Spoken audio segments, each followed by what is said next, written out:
এরপরে আল্লাহর নবী বলেন, কোন মানুষ যদি মাগরিবের পরে আর ফজরের পরে একটা আয়াতে কারিমা 7 বার পড়ে, রাসূল বলেন কাফাহুল্লাহু মিম্মা হাম্মাহু মিন আমরিদ দুনিয়া ওয়াল আখিরাহ, দুনিয়া আখিরাতে তোমার যত পেরেশানি হবে সমস্ত পেরেশানির মোকাবেলায় আল্লাহ তাআলা যথেষ্ট হবে।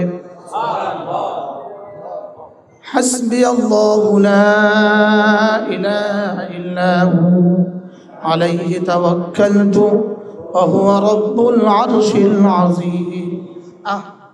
আচ্ছা, এটা যদি 7 বার পড়লে আমরা 7,000 টাকা দিত তো আপনার কাছে কেমন লাগবে? ধরুন 7,000, 700 টাকা দিত তো কেমন লাগবে?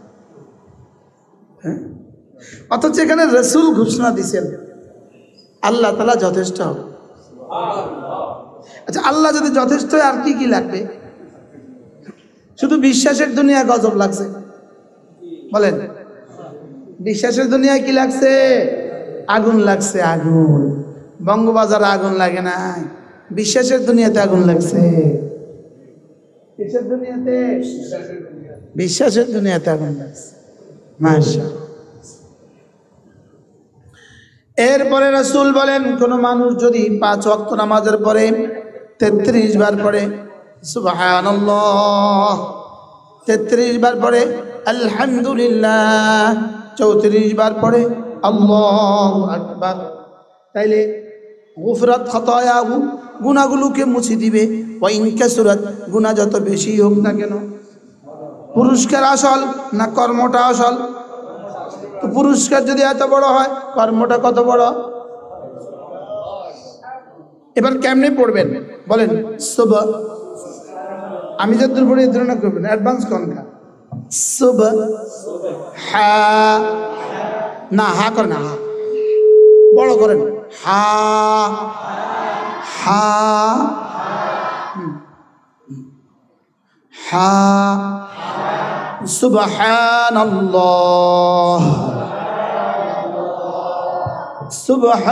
সুবহানাল্লাহ। একটি শেষের দিকে একবার না পড়ে এই শেষের হাটা বাতাসে ছেড়ে দেওয়া হবে না, এটা ছুটে যাবে, এটা হয়ে যাবে আলিফ, হয়ে যাবে অশুদ্ধ। অশুদ্ধ 1 কোটি বার পড়লে 2 আনার দাম নাই, আর শুদ্ধ একবার পড়লে উহুদ পাহাড়ের চেয়েও ভারী। আচ্ছা, আমি না আগেই বলছি আমাকে বানিয়েছে ইবাদতের জন্য, বলেন, আর পুরস্কার হলো কি? জান্নাত। তাহলে পুরস্কারটা উদ্দেশ্য না ইবাদত উদ্দেশ্য? তাহলে আমারে বানিয়েছে এই শব্দগুলো পড়ার লাগে। আচ্ছা, আপনি আপনার একটা চায়ের দোকান আছে, পরোটার দোকান, একটা কর্মচারী আছে পরোটা বানায়, ওর বেতন কিন্তু 20,000। যে পরোটাটা দেয় বিতরণ করে হ্যার বেতন কিন্তু 5,000। আর যে পরোটা বানায় হ্যার কিন্তু 20,000। যে পরোটা দেয় ওই ভিতরে কিন্তু আরেকজনের মুরগি রান্না করে, হ্যার বেতন কিন্তু 60,000। হ্যার বেতন কি আরো বেশি, বলেন না? কিনলে ওই মুরগি না হইলে পরোটা কেউ খাইতো না। আর পরোটা না হাতে মুরগি না বানালে তোর পরোটা কে খাইবে? আর তুই পরোটা না বানালে তুই দিবি কি? মেইন শেফের বেতন কত? পরোটাওয়ালার কত? 20,000। দেয়নার কত? এবার মুসলিমের কত? 2,000। কি হ্যাঁ, তারা ঠকা তো। মুসলিমের 2,000 কিন্তু তুই ব্যাকে শেষে, তোর কাম যে দূর দামের দূর। তাহলে এই তসবিহ যে পড়ে হ্যাঁ তো দাম আছে, তো যে তসবিহ বানায় হ্যার দাম কত? যে তসবিহ শিখে হ্যার দাম কত? তাহলে একটা হইল কোরআন শরীফ পড়া, আর হলো কোরআন শরীফ পড়ানো, আর হলো কোরআন শরীফ পড়ানোর লেগে মাদ্রাসা দেওয়া। তো দামে দামে বেশ কম আছে না নাই বলেন? হ্যাঁ, কাটিং মাস্টার আর বুতাম যে লাগায় হ্যাঁ দুজন বুঝি এক বেতন, বেতন বুঝি দুজনের এক। তো মাদ্রাসাওয়ালা মোহতামিম সাহেবের আর ওস্তাদের আর ছাত্রের আর আপনারা যারা মাল দিতেছেন আপনাদের বেশ দাম কি এক না বেশ কম আছে? হ্যাঁ, আছে না নাই? এখন যে সুবহানাল্লাহ পড়ে তার যদি এত দাম হয়, যে সুবহানাল্লাহ শিখায় তো তারে কি দিব? আমি এই লাভে শিখাই। কি লাভে লোহার বোঝা ভয় বলেন? আমি যে লোহার বোঝাটা কাঁধে লইছি লাভে লাভে। তাহলে আজ থেকে এভাবে পড়বো তো ইনশাআল্লাহ। দামি হবে না বেদামি? বানাইছে জান্নাতের লেগা না এগুলোর লেগা? জান্নাত আল্লাহর কাম। জান্নাতের সব কাম হলো আল্লাহ, আমার কোনো কাম নাই। আর দুনিয়াতে সব কাম হলো আমার। আরে বুঝেন নাই? শুধু কদ্দুর আল্লাহর কাম আছে দুনিয়াতে। আমি যখন জিকির করি তখন আমার জিকির করবে। দুনিয়াতে আল্লাহর কদ্দুর কাম আছে। আমি যখন ক্ষুধার্ত হবো তো আমার মুখে লোকমা তুলে দিবে। কি দুনিয়াতে আল্লাহর কাম অল্প, আমগো কাম বেশি। আর জান্নাতে আল্লাহর কাম বেশি, আমগো কোনো কাম নাই। আমগো শুধু খাও, ঘুমাবার, বিবি আর বাচ্চা, বিবি আর আয়েশ করো। দুনিয়াতে কার কাজ? জান্নাতে কার কাজ? আল্লাহ। আচ্ছা, এখন আপনি দোকানে মুরগি বানানোওয়ালাটা রাখছেন কি অত দিয়া? আপনি যতবার গেছেন ভিতরে ততবার দেখছেন ও মোবাইল টিপে। মুরগি কুটেও নাই, সাজায়ও নাই, চুলা তো দেয় না। একদিন, 2 দিন, 3 দিন। এবার বলেন কয়দিন রাখবেন? আচ্ছা, এবার পরোটা বানানোওয়ালা ওইদিকে কাস্টমার বসে আছে, ওইদিকে সে পরোটা বানানোর দরকার, সে পরোটা না বানা মোবাইল টিপে। কতক্ষণ? 20,000 টাকা দিবেন না লাথি মারি বের করে দিবেন? হ্যাঁ, করবেন না? করবেন না কেন? তোর রাখছি কি লেগে? পরোটার লেগা। তোর রাখছি কি লেগে? মুরগির লেগা। এবার যারা পরিবেশন করে ওরা তো আমরা দিতাম না, আমরা মোবাইল টিপি। এবার বলেন, আমি তোরে রাখছি পরোটার লেগে, তুই বানাইলি না, তোরা কিতাম রাখতাম? আমি তোরে রাখছি রান্নার লেগে, তুই রান্না করলি না, আমি তোর রাখতাম কি লেগে? এবার আমি তোরে বানাইছি আমার আবাদতের লেগে, তুই করলি না, আমি তোর রাখতাম কি লেগে? আমি তোরে বানাইছি নামাজের লেগে। সুবহানাল্লাহ বলেন।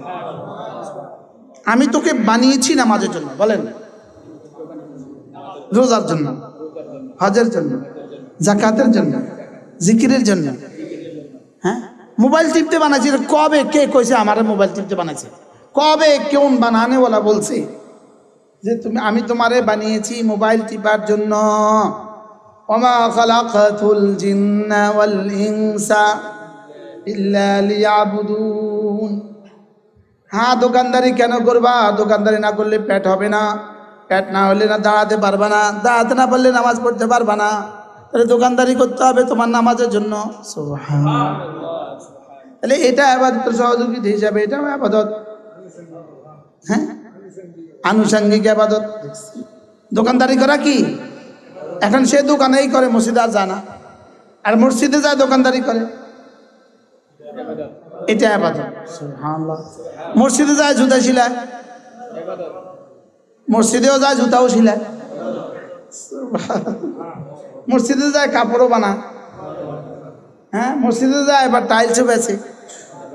মসজিদে যায় না, শুধু টাইলস বেছে। তো কি কইব? তোরা কি শুধু এই কাজে লেগে বানাইছি? আর মসজিদে যায় টাইলস বেছে, কি বলবে? হ্যাঁ, ওটাও ঠিক, এটাও ঠিক। সুবহানাল্লাহ। মসজিদে যায় রাজমিস্ত্রিও, হ্যাঁ, এটাও ঠিক, এটাও ঠিক। ওটাও লাগবে, এটা ওটার জন্য এটা লাগবে, ওটার জন্য এটা লাগবে, ওটার জন্য এটা কি? উফ, হায় রে, মানে ইয়া যদি বুঝতাম আসলে। আফালা তাকিলুন ইন্না ফি যালিকা লাযিকরা লিকাওমিন ইয়াকিলুন। হ্যাঁ, যদি বুঝতাম। বলেন হ্যাঁ, যদি কি? এরপরে আল্লাহ নবী বলেন, কোন মানুষ যদি 5 ওয়াক্ত নামাজের পরে আরেকটা বাক্য পড়ে, 10 বার পড়ে, 4টা গোলাম আজাদের নেকি দিবে।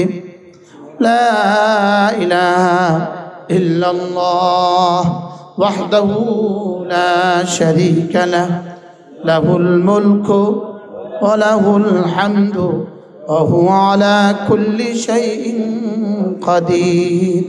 এভাবে পড়বো তো কবে? মওতের পরে।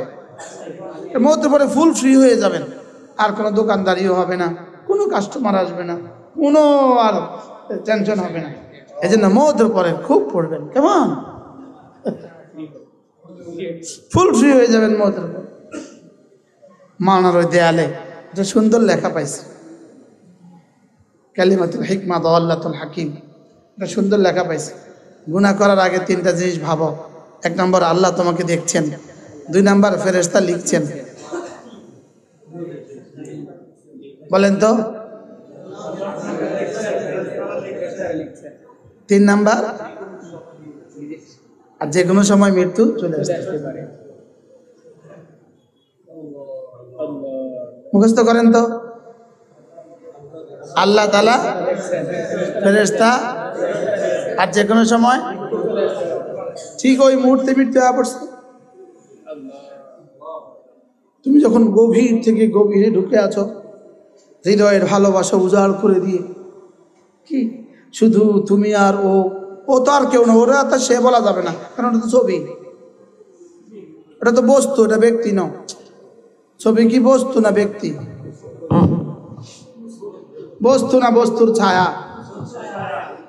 বস্তু হইলেও 3 জিনিস লাগে, তার তোল আরো জমুক লাগে, তার গভীরতা আছে, প্রস্থ আছে, স্থান দখল করে। গভীরত্ব, প্রস্থ, দৈর্ঘ্য, দৈর্ঘ্য প্রস্থ গভীরতা আছে। ছায়া ছবির কিন্তু দৈর্ঘ্য প্রস্থ গভীরতা নাই। এটা কি আসলে? এটা কি? এটা কিছু না। এটা কি?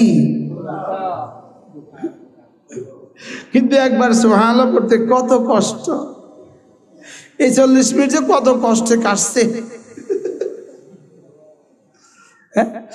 বলো, গুনাহ করো কোথায়, কিভাবে, কটা জিনিস মনে করো? কি কি?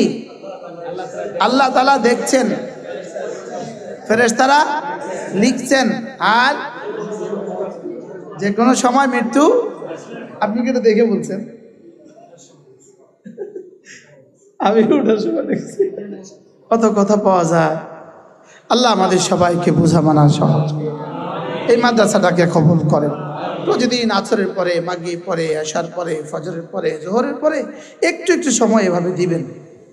বেচা কেনার ফাঁকে ফাঁকে, দোকানের ফাঁকে ফাঁকে, ব্যবসার ফাঁকে ফাঁকে, ওয়াজের ফাঁকে ফাঁকে, তাবলীগের ফাঁকে ফাঁকে, এগুলো একটু মাঝে মাঝে কি করব, বলেন ইনশাআল্লাহ। আর ছেলে মেয়েকে দিন শিখাবো, মা বোনরা কাজের ফাঁকে ফাঁকে একটু একটু করবো। আল্লাহ তাআলা যেন এই মাদ্রাসাকে বড় থেকে বড় জায়গার ব্যবস্থা করে দেন, বড় থেকে বড় ভবনের ব্যবস্থা করে দেন, হাজারো লাখো ছাত্রের ব্যবস্থা করে দেন।